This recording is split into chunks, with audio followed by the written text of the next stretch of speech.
अध्याय 68। दर्शक। क्या स्थिति है? फांग हेंग ने अपने हाथों में पकड़े ग्रिल के मांस को नीचे रखा और जल्दी से खिड़की की ओर बढ़ा। उसने बच्चों के बाइनोकुलर निकाले और विस्फोट की दिशा में देखा। क्या बात है? यह एलेक्स था। वह जाग गया था। फांग हेंग ने देखा कि एलेक्स सड़क के कोने पर है, जो दूर नहीं था। जागृत एलेक्स ने लोगों पर एक मजबूत दबाव डाला। उसका शरीर एक लहराती लाश बेल के कवच से ढका हुआ था। सौभाग्य से मैं समय पर बच गया। बूम! एक और तेज आवाज सुनाई दी। फांग हेंग की पलकें झपक गईं। एलेक्स के बाएं कंधे पर रॉकेट लॉन्चर का वार हुआ। उसका शरीर जोर से धक्का लगा और वह पीछे की दीवार पर जा गिरा। बांग! एलेक्स की जोरदार पीठ के प्रभाव से दीवार में मकड़ी के फटे दरारें बन गईं। एलेक्स का बायां कंधा रॉकेट लॉन्चर द्वारा उड़ा दिया गया, जिससे एक विशाल घाव बन गया। घाव से घने भूरे तनों का प्रदर्शन हुआ। फांग हेंग ने अपने बाइनोकुलर को दूसरी जगह घुमाया और चिल्लाया, क्या बकवास है? आरपीजी 38। कंधे पर रखने वाला रॉकेट लॉन्चर। कमाल! क्या यह संघ का बड़ा बॉस है? फांग हेंग मन में चुपचाप बोला। खेल के इस चरण में केवल संघ ही इतनी उच्च शक्ति वाले हथियार को इस दूर तक ले जाने में सक्षम था, चाहे कीमत कोई भी हो। आरपीजी 38 कंधे पर रखने वाला rocket launcher king of gods के अंकों के आदान प्रदान के माध्यम से प्राप्त किया गया था।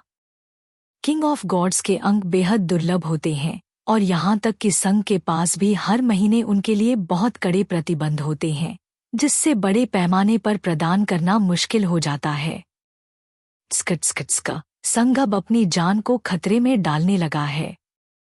फांग हेंग ने अपने बाइनोकुलर को पकड़े हुए देखा और चुपचाप प्रशंसा की, जैसे वह एक दर्शक हो। हालांकि एलेक्स भी कमजोर नहीं है। 2 रॉकेट लॉन्चरों ने उसे थोड़ी चोट पहुंचाई है, लेकिन वह दिखने में थोड़ी निराशाजनक है। वह क्रोधित हो गया है, बस इंतजार करो और देखो। अरे! वह क्या है? जब एलेक्स पर हमला हो रहा था और वह जमीन पर था, संघ की भीड़ से एक खिलाड़ी तेजी से निकला। उसके हाथ में एक बड़ा ट्रैंक्विलाइजर गन था और वह जल्दी से एलेक्स की ओर बढ़ रहा था। छी! छी! 10 से अधिक सुइयां एलेक्स के शरीर में चुभ गईं। जमीन पर लेटा एलेक्स, जो उठने वाला था, झूल गया और फिर प्लप के साथ जमीन पर गिर गया। Tranquilliser gun? क्या यह चीज ज़ॉम्बीज पर काम करेगी? नहीं। फांग हेंग ने जल्दी से महसूस किया कि संघ के खिलाड़ियों ने शायद एलेक्स को अस्थायी रूप से नियंत्रित करने के लिए विशेष दवाओं का उपयोग किया है। वे काफी महत्वाकांक्षी हैं। वे उसे जिंदा पकड़ना चाहते हैं। फांग हेंग ने अपने बाइनोकुलर के साथ देखना जारी रखा। लेकिन यह इतना सरल नहीं है ना? रॉकेट लॉन्चर के विस्फोट से आकर्षित होकर शहर के ज़ॉम्बी संघ के खिलाड़ियों की ओर बढ़ने लगे। उनमें से कई परिवर्तित ज़ॉम्बीज भी थे। यह देखकर संघ के खिलाड़ी तुरंत एलेक्स को छोड़कर संगठित तरीके से पीछे हटने लगे। क्या बकवास है, वे ऐसे ही भागने वाले हैं? एक पल में संघ के खिलाड़ी फांग हेंग की दृष्टि से गायब हो गए। यह ऑपरेशन क्या है? यह ऑपरेशन पूरी तरह से फांग हेंग को चौंका दिया। वे एक पल पहले कितने आक्रामक थे, अचानक वे कैसे भाग सकते हैं? फांग हेंग जानता था कि एलेक्स में एक शक्तिशाली आत्मचिकित्सा क्षमता है। ऐसा लगता है कि उसकी चोटें गंभीर हैं, लेकिन वह आधे घंटे के भीतर पूरी तरह से ठीक हो जाएगा। वह बेहोश दिखाई दे रहा था। क्या मैं वहां जाकर इसे खत्म कर दूं? फांग हेंग ने अचानक एक लालसा महसूस की। लालसा मेरी बासु। फांग हेंग ने अपने माथे पर हाथ मारा। वह क्या सोच रहा था? उसके पास उस जीव को खत्म करने का क्या हक था अब? अगर वह अचानक जाग गया, क्या शांतिपूर्ण जीवन जीना बेहतर नहीं होगा? फांग हेंग को लगा कि संग ने पहले इतनी जल्दी भागकर एक जाल बिछाया है। उसने बाइनोकुलर नीचे रखे और ग्रिल पर मांस भूनने में लौट आया। ऑफलाइन जाने से पहले फांग हेंग ने ज़ॉम्बी टीम को 2 समूहों में बांट दिया। एक समूह ने सीवेज की सफाई जारी रखी, जबकि दूसरे समूह ने विला के चारों ओर ज़ॉम्बीज को साफ करने और अंक अर्जित करने के लिए चक्कर लगाना शुरू किया। हम्मा, मुझे एलेक्स के विपरीत दिशा में हैक करना है ताकि प्रभावित न हो सकूं।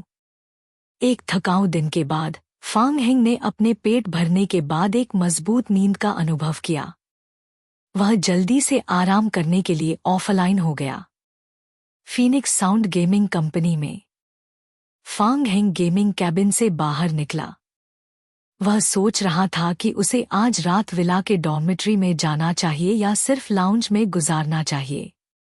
संयोगवश टीम 3 की आंतरिक बैठक अभी खत्म हुई थी। कर्मचारी बैठक कक्ष से एक-एक करके बाहर आ रहे थे। संघ वास्तव में अमीर है। यह एक बड़ा मामला है। हाँ, यह एक बड़ा मामला है, लेकिन अमीर होते हुए भी कोई इस काम को करने की हिम्मत नहीं करता। क्या तुम कर सकते हो? बेतुकी बातें मत करो। आखिरकार यह एक टियर 4 ज़ॉम्बी है। ऐसा कौन कर सकता है? होप टाउन में संसाधन बिंदु में बड़ा संकट आने वाला है। क्या तुम्हारा वहां कोई दोस्त है?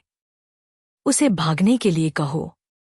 फांग हेंग ने दूसरों की बातें सुनकर अपनी गति रोक दी। हम्मा, क्या वे होप टाउन के बारे में बात कर रहे थे? फांग हेंग ने कुछ लोगों को रोकने की कोशिश की। बैठक कक्ष में शेन क्यूंग ने देखा कि फांग हेंग पास जा रहा है और दरवाजे की ओर बढ़ा।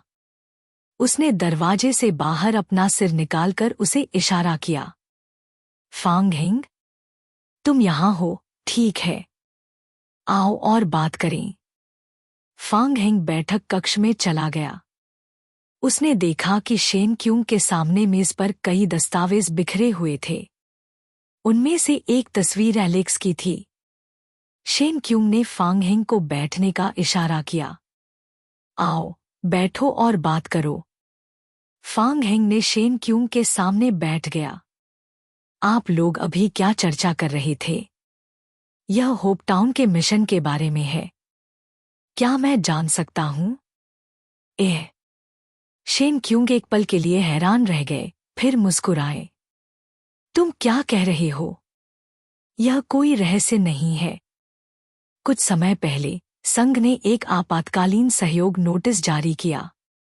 सामान्य सामग्री यह है कि होप टाउन में एक शक्तिशाली टियर 4 परिवर्तित ज़ॉम्बी प्रकट हुआ है।